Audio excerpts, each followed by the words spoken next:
តកោះកុងស្ថិតក្នុងចិត្តខ្ញុំជាឋានធ្វើសុខ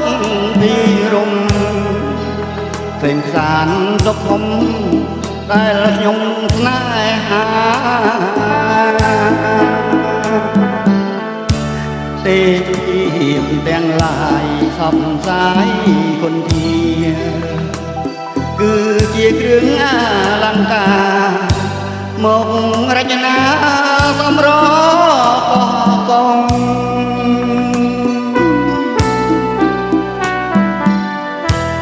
ស្រមៃដូចផាត់នាឋានកេណោនារីភូមិឋានបវរតុបតែងលំអដូចកងោពេលគុណ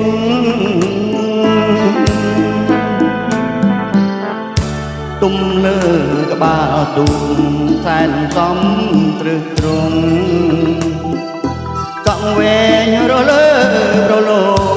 ងភាក់ផោផងដូចកែណរៃគប់ចិត្តអង្គុយគុណអរុនរៀងរៀងទូកមីទេដាកំរប្រទៀងទេសភាពប្របីជាប់ចិត្តអង្គុយគុណ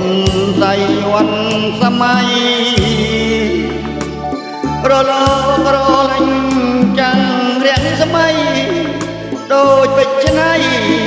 រចនា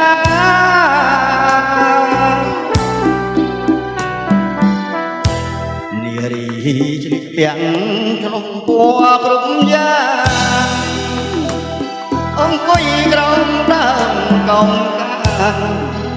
កំអត់សំអាងទឹកដោថ្លា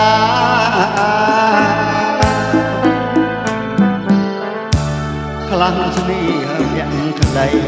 អើបានសង្ហាចលផាត់មកបាំងកាយាគប់នេត្រាអូផាកោះកុង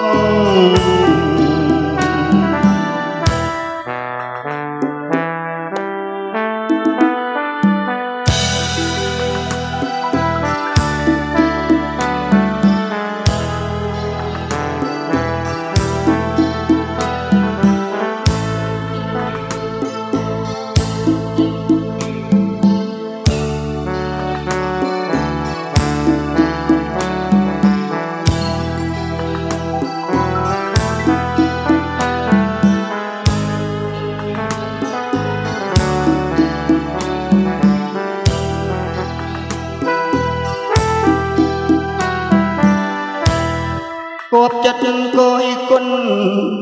អរុនរៀងរៀងទូកមី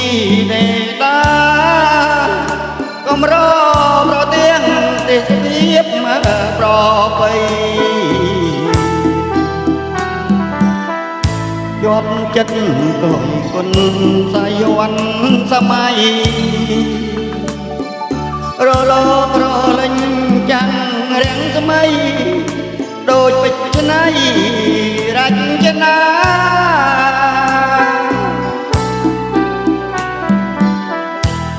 នារីជ្លៀកពាក់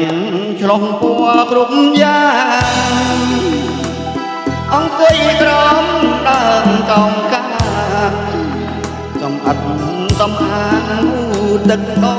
ថ្លា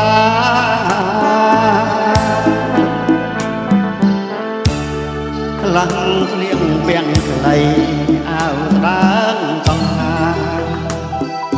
ចលផាត់មកបាំងកាយាគប់នេត្រាអូផាកោះកុង